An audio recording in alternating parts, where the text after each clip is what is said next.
Two officers thought they were flexing their authority on a woman in a diner parking lot, but less than 24 hours later, she was standing in front of them as their new chief of police. The late afternoon sun sat low over Highway 41, throwing long, sharp shadows across the cracked pavement of Redwood Junction Diner. The heat clung to everything. Cars shimmered, the metal door handles burned to the touch, and the faint smell of fried food drifted from the open kitchen vents. Simone Trenholm guided her charcoal-grey sedan into a space near the far edge of the lot. She had been driving for hours, the kind of drive where the road hum gets into your bones and every billboard starts to blur. Her linen blouse clung to her back, her hair pinned loosely just to keep the heat off her neck. In the passenger seat sat a worn leather satchel, holding the papers she needed to sign before officially starting her new position tomorrow. It was supposed to be a quick stop, a turkey sandwich, maybe a slice of pie, and a coffee to keep her going until she reached her motel. She reached for the keys to lock the car when the sound of gravel crunching hard under tires made her glance up. A black and white patrol cruiser swung into the lot fast, almost cutting an arc around her car before stopping 2 spaces over. The engine idled loud. Inside, Sergeant Colby Renwick sat in the driver's seat, his thick forearm hanging out the window. His mirrored sunglasses caught the sunlight and shot it back at her like small, cold flashes. Beside him, Officer Travis Blaine leaned slightly forward, elbows on his knees, the restless energy of someone who was itching to say something. Renwick's voice came first, deep, slow, and carrying the kind of edge that wasn't about curiosity. "Well, look what we got here," he called, like he was talking to someone who'd wandered too far from where they belonged. "You lost, sweetheart? This ain't exactly your part of town." Blaine gave a dry chuckle and let his gaze run from her shoes to her face before settling on the car. "Nice ride, for someone passing through," he added, stretching out the words just enough to make it sound more like a warning than a compliment. Simone stood by the open door, one hand resting on the roof of her sedan, the other holding her satchel. She had heard worse in her life, much worse, but something about the way they weren't smiling told her this was about more than idle talk. Renwick tilted his head. "You might want to be careful hanging around here. Locals don't always take kindly to strangers." He said locals like it meant something more than just people who lived nearby. Her eyes didn't flinch away from his sunglasses, though he couldn't see them fully. "I'll keep that in mind," she said evenly, her voice level and without a hint of apology. That answer didn't please them, but it didn't rattle her either. Blaine's smirk twitched for a second, as if he'd been expecting her to backtrack, maybe give them a reason to push further. Instead, she swung the car door shut with a firm click and walked toward the diner without another glance in their direction. She could hear them laughing as she stepped inside, but she didn't turn back. The cool blast of air conditioning hit her face, mixing with the smell of fried onions and fresh coffee. She scanned the counter for an open stool, feeling eyes on her from somewhere in the corner of the room. Not the kind of curious glance people give to new arrivals, but the kind that measures you, filing you under some category they've already decided on. She took a seat near the end, ordered her food quickly, and kept her focus on the menu board even after she'd memorized it. Through the wide front windows, the cruiser was still there. Renwick leaned back in his seat now, one arm draped over the wheel, talking to Blaine in low tones. Every so often, one of them glanced toward the diner door, as if expecting her to come back out. Simone's coffee arrived. She wrapped both hands around the mug and let the heat ground her. The first sip was bitter, but it steadied her pulse. There were bigger things on her mind than 2 patrol officers with small-town power trips. Still, the encounter sat in the back of her head, like a bookmark she couldn't quite remove. She finished half her sandwich, paid in cash, and left a few bills under the plate. Outside, the air felt heavier than when she had gone in. The cruiser was gone now, but the tire marks near her car were fresh. She unlocked the door, slid behind the wheel, and started the engine. The late sun was sliding toward the tree line as she pulled out of the lot. Her reflection in the rearview mirror looked calm, but her grip on the steering wheel was just a touch tighter than before. Tomorrow would be different. Tomorrow she wouldn't be just another stranger in town. But the last thing those 2 officers expected was that the next time they saw her, she'd be in a position to change their entire world. The door closed behind Simone with a muffled thud, sealing her off from the heat and the glare outside. Inside, the Redwood Junction diner was a mix of faded charm and quiet suspicion. Vinyl booths ran along the walls, their red cushions worn smooth from years of customers sliding in and out. The linoleum floor bore faint scuff marks from countless shoes, and the air was thick with the smell of grilled meat, fryer oil, and brewed coffee that had probably been sitting for hours. A waitress in her late 50s, name tag reading Gloria Henshaw, glanced up from the coffee station. Her blonde hair was teased into a neat helmet, and she had the air of someone who'd seen it all but didn't have the energy to pretend otherwise. "Counter or booth?" she asked flatly. "Counter's fine," Simone replied, keeping her voice light. Gloria nodded toward the far end, away from the few other patrons. There was a young couple in a booth near the window, sharing fries, and two older men in baseball caps hunched over their mugs like they were guarding secrets. All of them glanced at Simone for a beat longer than politeness required. She settled onto a stool, placing her satchel on the counter in front of her. Gloria poured her a cup of coffee without asking, sliding it over with a small clink. "You just passing through?" Gloria asked, eyes not quite meeting hers. "Something like that," Simone answered. She didn't elaborate, and Gloria didn't press. A plate clattered in the kitchen, followed by the hiss of something hitting hot oil. Simone let the sounds wash over her, trying to ease into the moment. But her attention kept drifting to the wide front windows, where the cruiser sat motionless. Renwick and Blaine were still inside, angled so they could see the diner door. Every so often, Renwick adjusted his sunglasses, and she could tell, even from here, that he was watching. Gloria came back, pad in hand. "What'll it be?" "Turkey Club. Fries, that's all." "You got it." As Gloria walked off, Simone's eyes flicked to the couple in the booth. The woman leaned in, whispering something to the man, who gave a short laugh and stole another glance in her direction. She knew that look, not attraction, not curiosity. It was the same look people wore when they thought they had you figured out before you said a single word. Her coffee was hot and strong, almost too bitter. She drank it slowly, letting it burn a little, grounding herself in the sensation. 5 minutes later, the front door jingled, and the diner's energy shifted. The sound of heavy boots on linoleum carried over the clatter of dishes. Renwick and Blaine had come inside. Gloria's voice tightened as she greeted them. "Afternoon, Sergeant. Officer." "Afternoon, Gloria," Renwick said, taking a booth 2 tables away from Simone. Blaine slid in opposite him, resting his arms on the table like he was already bored. Simone didn't turn to look, but she didn't need to. She could feel the weight of their presence, loud without saying a word. Gloria set Simone's plate down, offering a polite but quick smile before retreating. The fries were steaming, the sandwich stacked high. She took a deliberate bite, refusing to let her pace be altered by the fact that the 2 men who'd tried to rattle her minutes ago were now just over her shoulder. Bits of their conversation drifted over. Nothing direct, just the kind of pointed laughter and low mutters meant to carry far enough to be heard without being clear. A couple of locals stopped by their booth, exchanging easy greetings with Renwick and Blaine. They laughed together, voices lifting just slightly when they mentioned new faces in town. Simone took another sip of coffee, her eyes fixed on the small TV mounted above the counter showing muted local news. She caught her own reflection in the screen, calm and steady. She'd dealt with worse than this in her career, but she was making mental notes all the same. The waitress refilled her cup, glancing toward the booth before leaning slightly closer. "They can be a little much sometimes," Gloria murmured, voice barely above a whisper. "I can handle it," Simone replied quietly. Gloria gave her a small nod, then moved on. When Simone finished her meal, she pulled a 20 from her wallet, leaving it on the counter without waiting for change. She stood, lifting the satchel onto her shoulder, and walked past Renwick and Blaine without breaking stride. Renwick spoke just loud enough for her to hear. "Enjoy your stay, however long that is." She didn't look at him, didn't give him the satisfaction of a reaction. The door jingled again as she stepped outside, the hot air pressing against her like a wall. The cruiser was parked where it had been, a silent reminder of the afternoon's earlier encounter.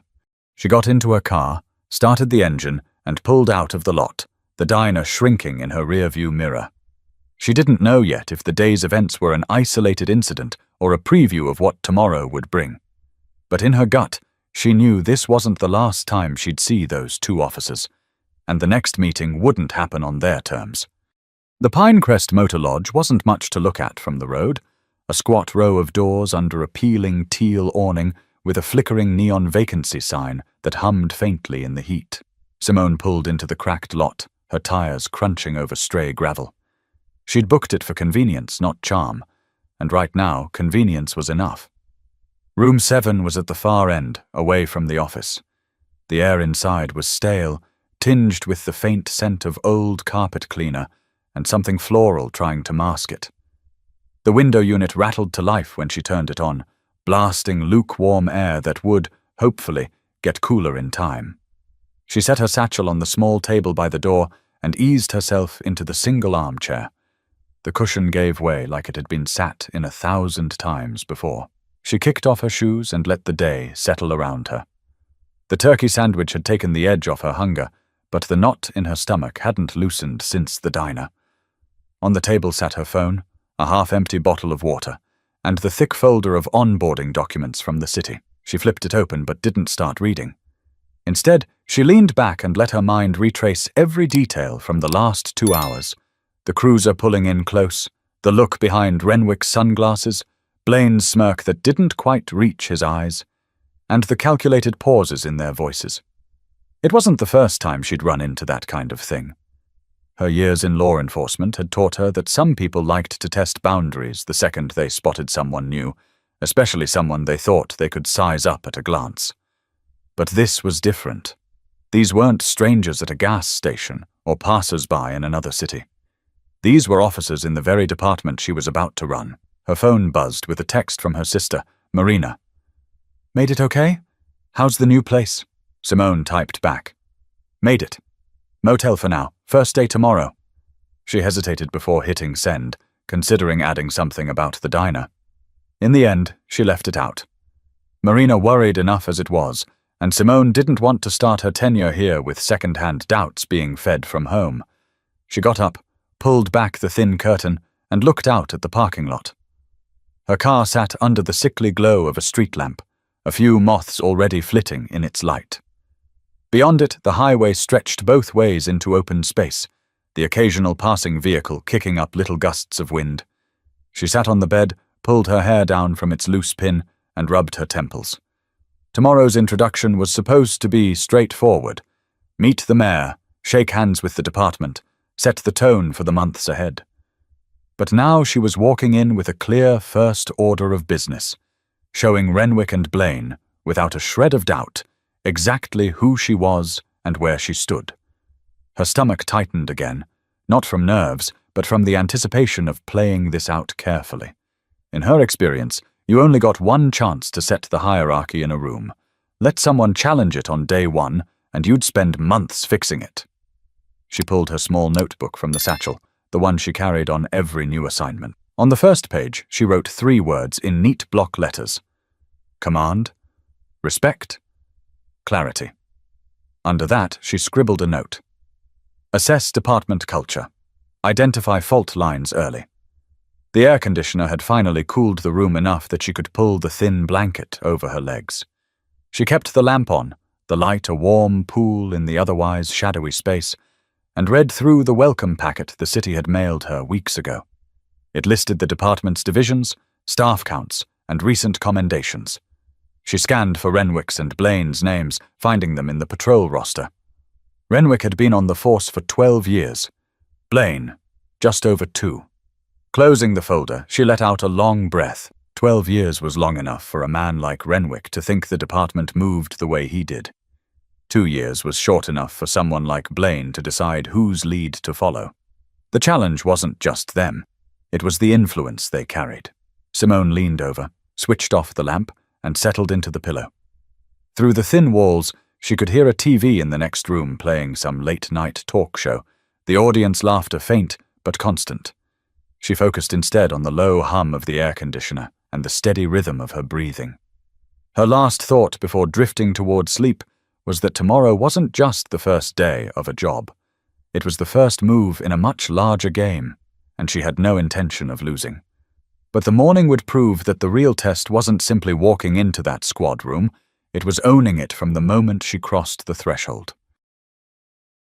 The next morning broke with a pale, cloudless sky and the kind of stillness that made every sound carry.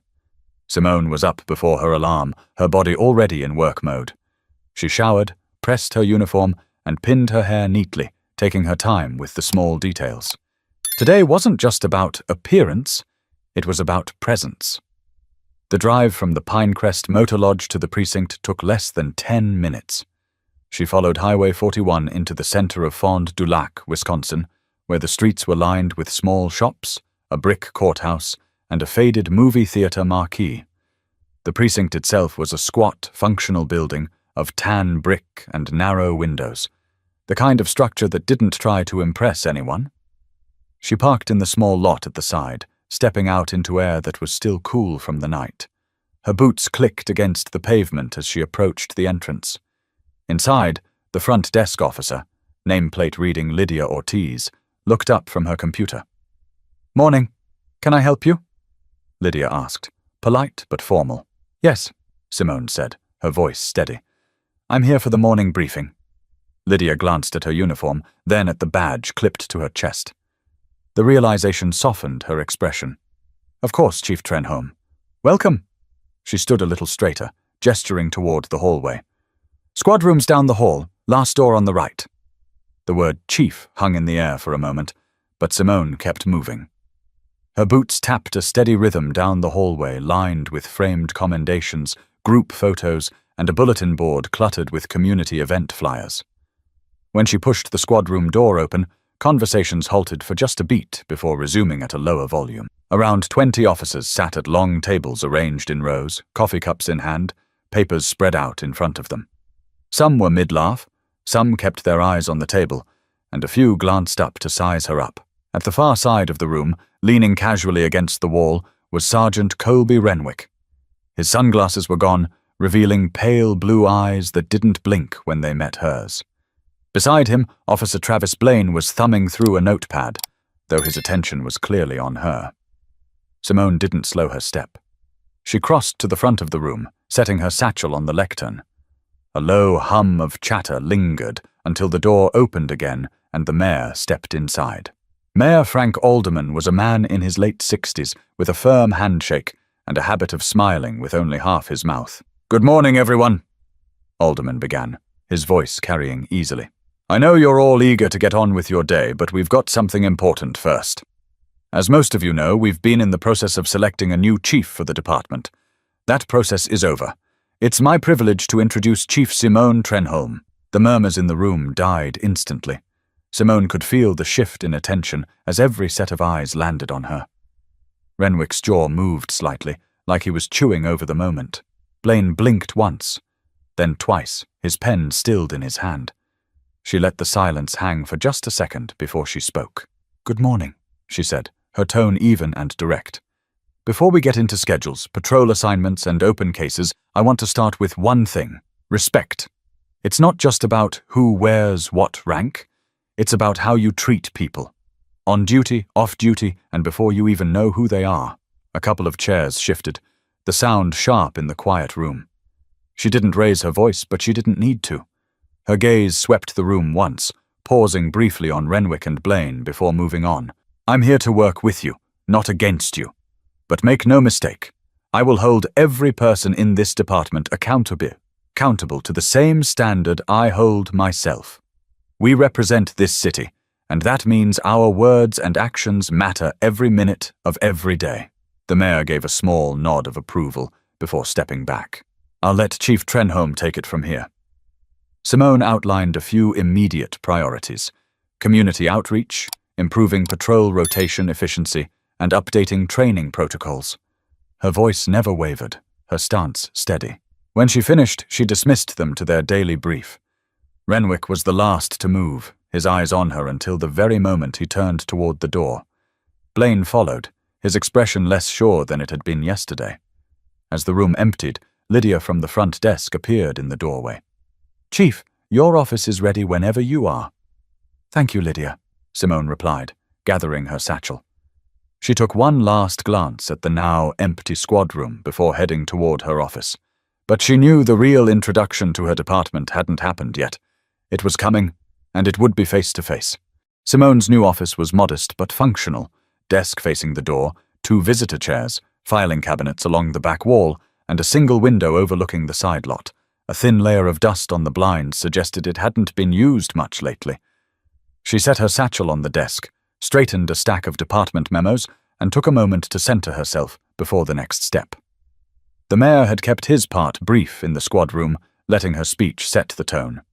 Now came the less public, more telling moments, the ones that would define her early days here. She didn't plan to let them happen by accident. Her computer pinged with a new message. "Renwick and Blaine are in the conference room for roll call. Want to address them?" It was from Lydia. Simone typed back, "I'll be there in 5. The conference room was smaller than the squad room, with one long table, a whiteboard at the far wall, and a faint smell of stale coffee. Half a dozen officers were gathered, flipping through reports. Renwick sat at the end of the table, one arm draped over the chair beside him, looking entirely at ease. Blaine was beside him, flipping a pen between his fingers. Conversations dipped as Simone stepped inside.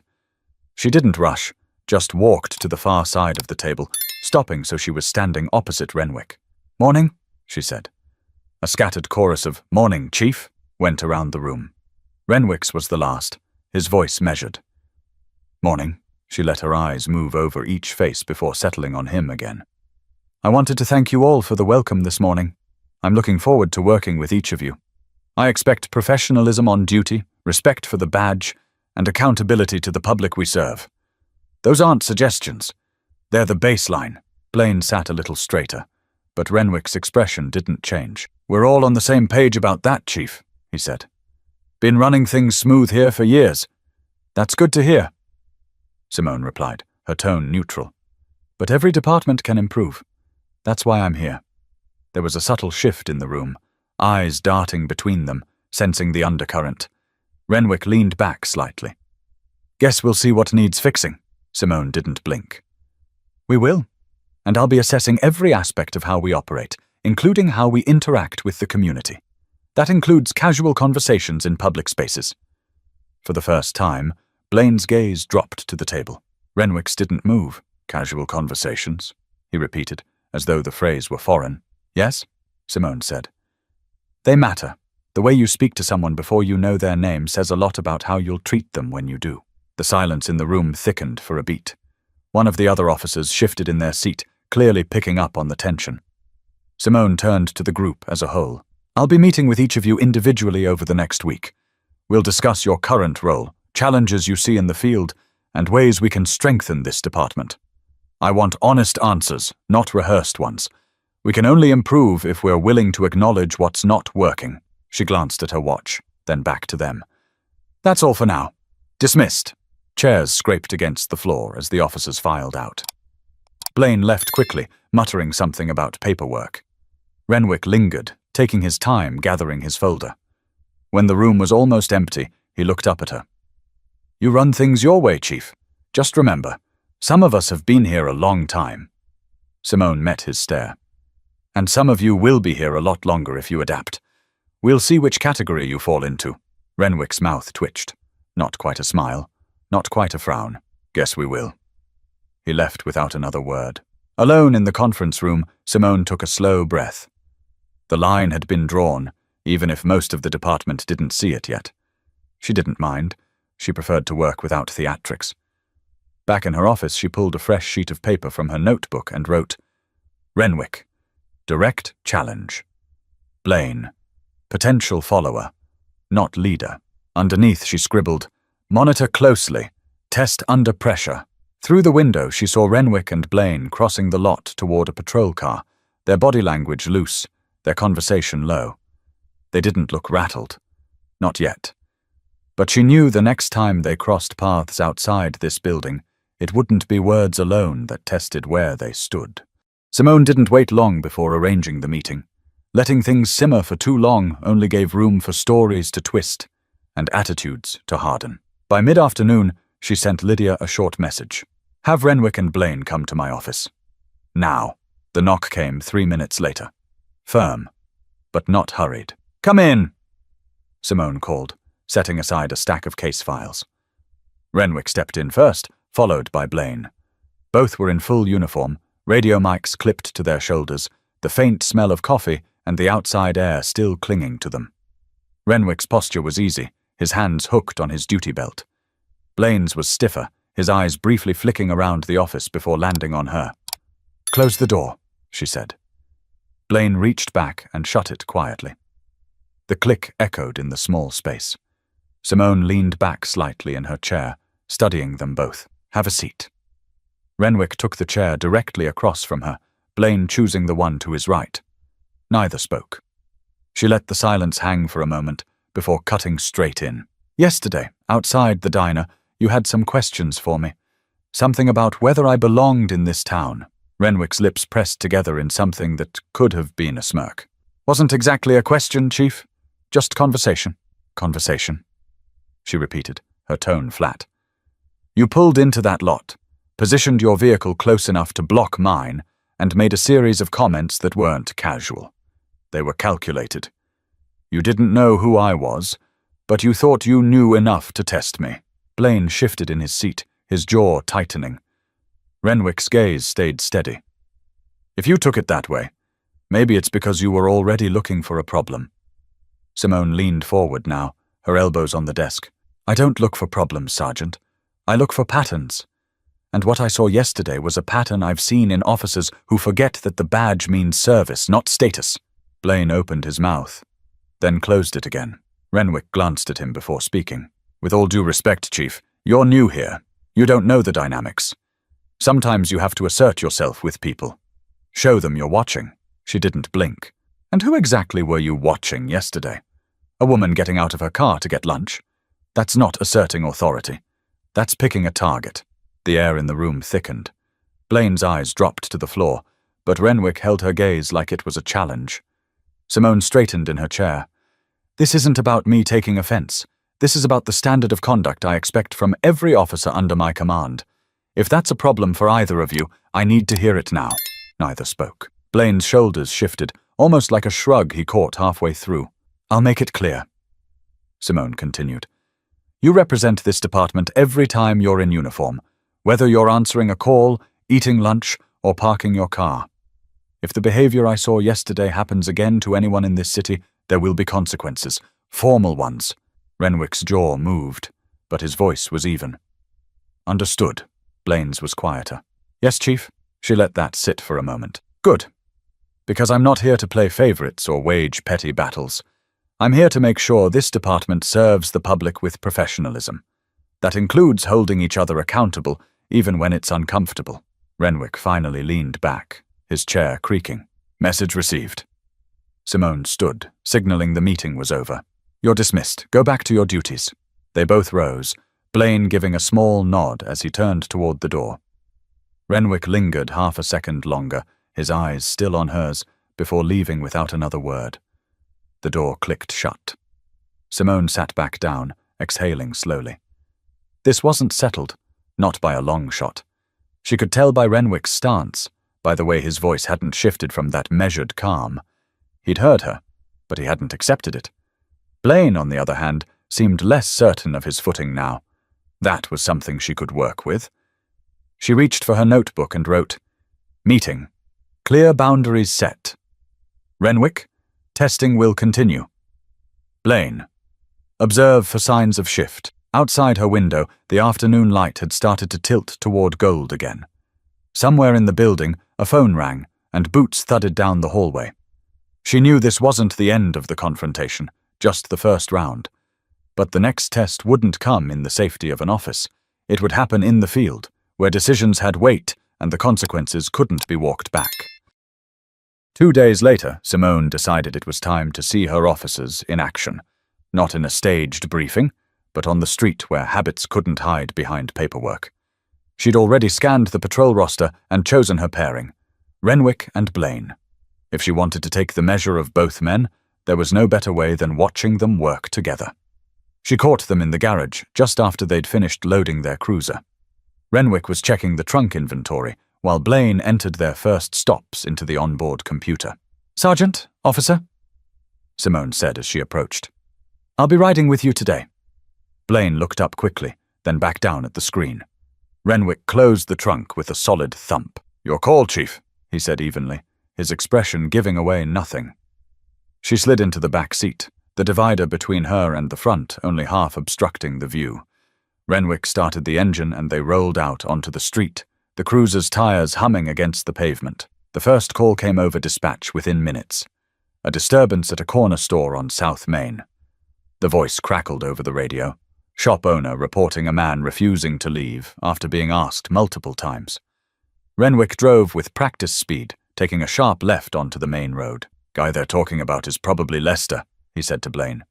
"He's in there every week, causing trouble. Knows we can't do much unless he breaks something. Still need to make contact." Blaine replied.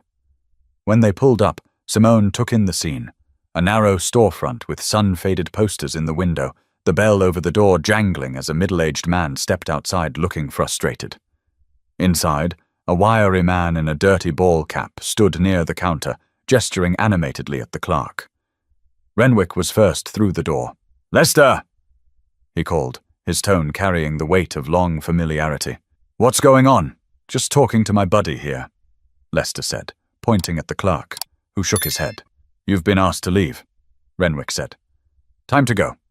Lester looked past him, eyes narrowing at Blaine, and then drifting toward Simone, who stood a few feet back, observing. "Who's she?" he asked. "Not your concern," Renwick said quickly. "Let's move." Simone stepped forward then, her voice calm but firm. "Sir, the store has the right to refuse service. If you've been asked to leave, you need to comply." Lester's mouth opened like he was about to argue, but something in her tone cut him short. He grabbed his worn jacket off the counter and headed for the door, muttering under his breath. Once they were back in the cruiser, Blaine glanced at Renwick. "That went smoother than last time," he said. "Different circumstances," Renwick replied, eyes forward. The next few calls were routine. Traffic stop for a broken taillight, checking on a parked vehicle near the river. Simone stayed mostly silent, noting how Renwick handled drivers and how Blaine supported. Renwick's manner with the public was competent but clipped, his tone sharper with certain people than others. Blaine was more measured, occasionally stepping in to clarify or soften an interaction. Late in the shift, dispatch sent them to a call on the west side. Neighbor reporting loud shouting from a duplex, possible domestic dispute. As they approached, Simone felt the subtle change in both men's body language. Blaine straightened in his seat, scanning the street. Renwick's hands tightened slightly on the wheel. They parked out front. From inside the building came the sound of muffled voices, one clearly raised in anger. Renwick took the lead, knocking hard. "Police!" he called. "Open the door!" After a pause, the door cracked open to reveal a woman in her 30s, hair pulled back, eyes wide. She stepped aside to let them in. A man stood in the living room, hands in the air, talking fast. "We're just arguing. Nothing serious." Renwick's questions came quick, his tone verging on aggressive. Simone watched the woman's posture tighten. She stepped in, shifting the conversation toward the woman while Blaine spoke to the man. Within minutes it was clear no assault had occurred, but the tension was real. Simone guided the woman into the kitchen, lowering her voice. "If you ever feel unsafe, you can call us, even if it feels small." The woman nodded, a flicker of relief in her eyes. When they left, Simone noticed Blaine glancing at her, as if weighing something. Renwick remained unreadable. Back at the station, she thanked them for the ride-along and made a mental note of everything she'd seen.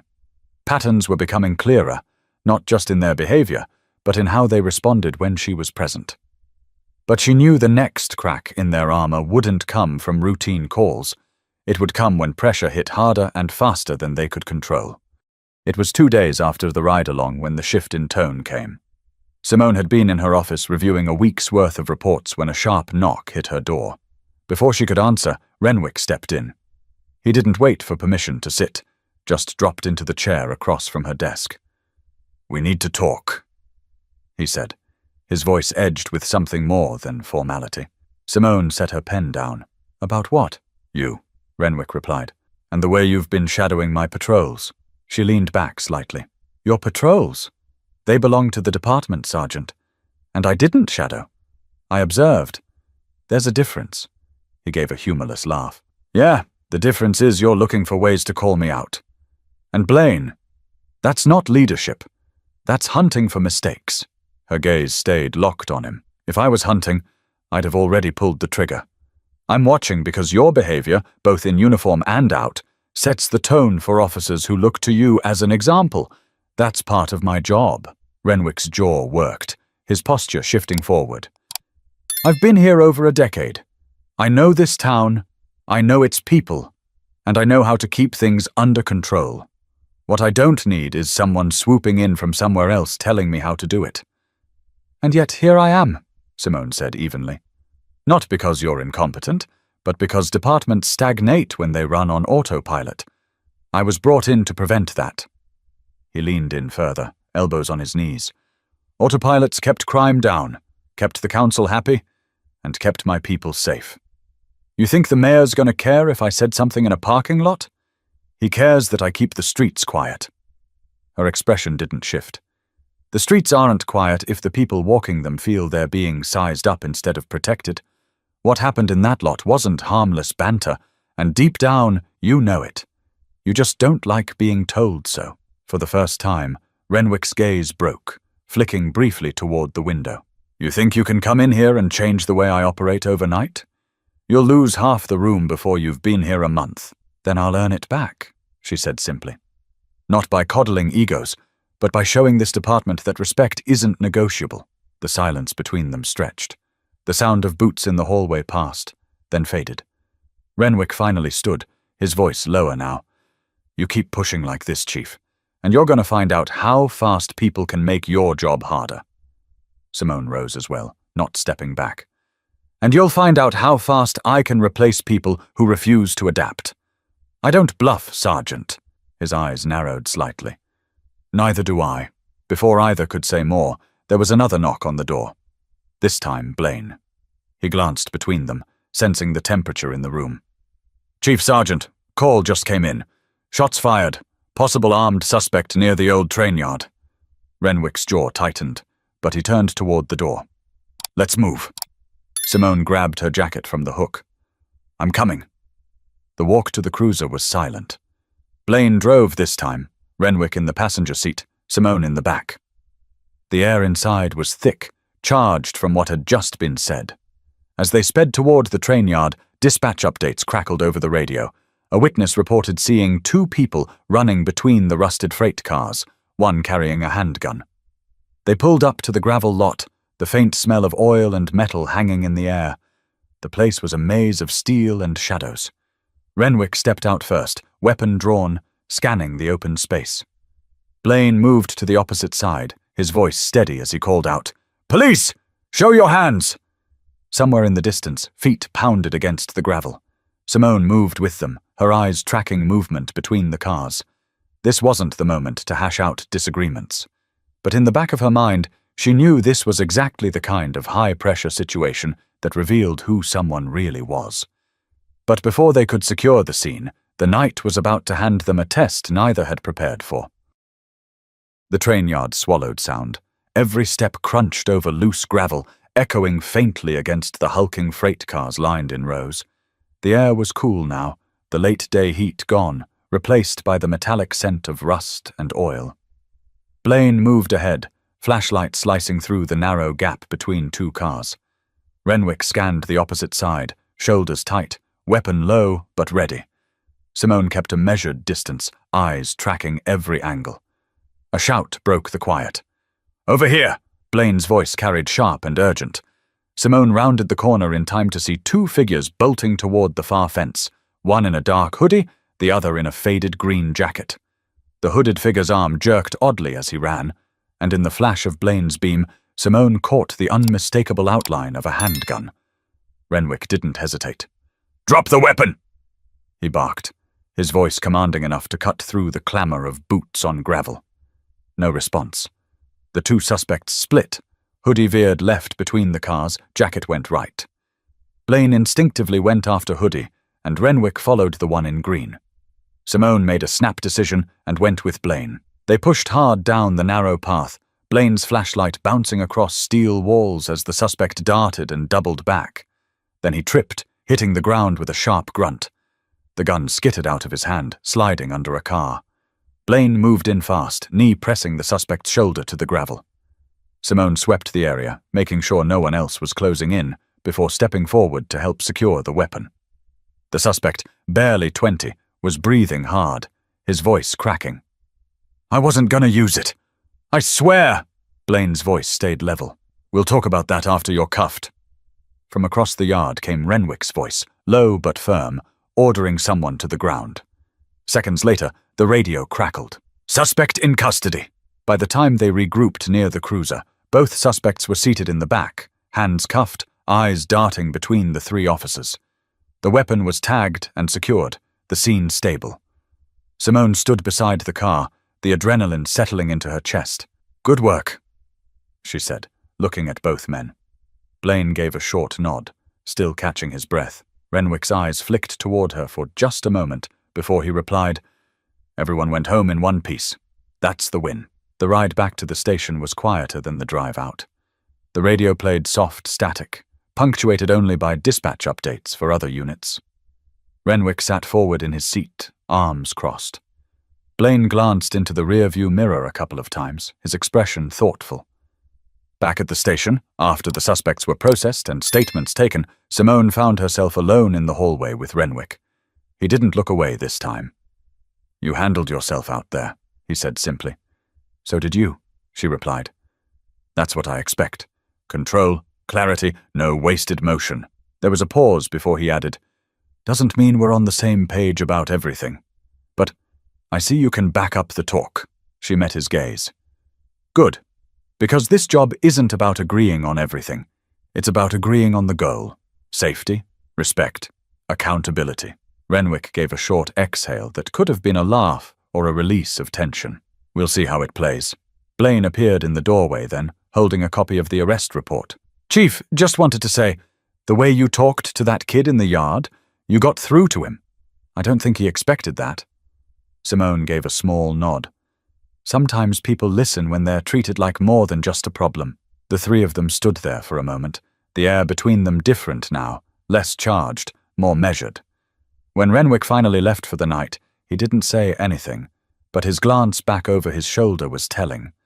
Blaine stayed behind to finish his report, his posture lighter than it had been all week. Simone returned to her office, jotting down in her notebook. Progress. Small, but real. Trust takes action, not speeches.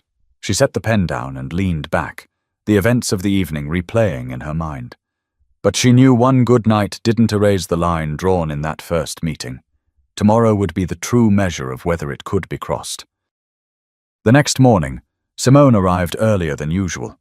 The station was still waking up, coffee brewing in the break room, a few officers moving between lockers and the report desk.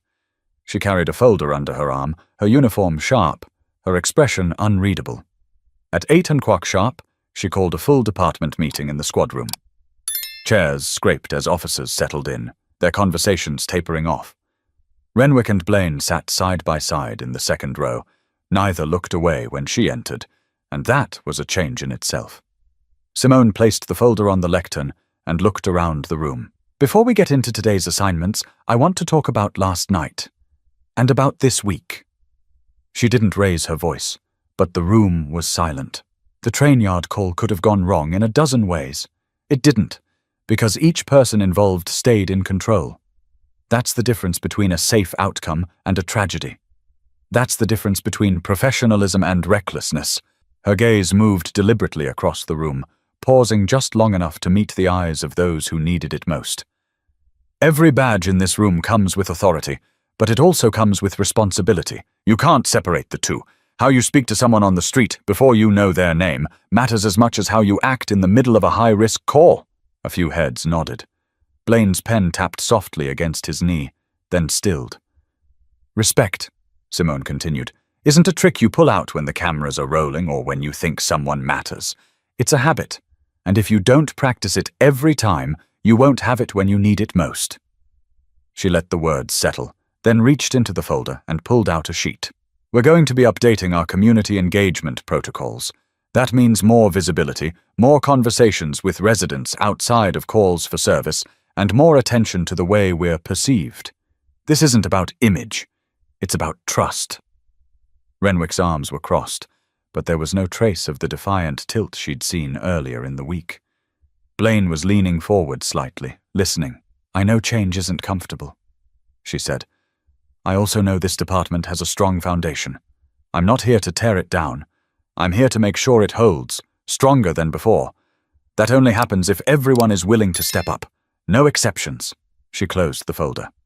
"We all wear the same patch. That means the public sees us as one. If one of us breaks trust, we all pay the price. So we protect it every day, every call, every interaction." There was a brief silence before someone in the back, a veteran officer named Harlow, said, "Understood, Chief." It wasn't loud, but it carried weight. Simone gave a single nod. "All right, let's get to work." The officers filed out in pairs and small groups, some talking quietly, others heading straight to their units. Renwick lingered by the door, waiting until the last few had left. "Chief," he said, his tone level, "about what you said. Respect as a habit, that's not wrong." Simone studied him for a moment. "It's not easy to change patterns, Sergeant, but it's easier when you've got the skill to back it up." "You do." His jaw moved slightly, then he gave a short nod.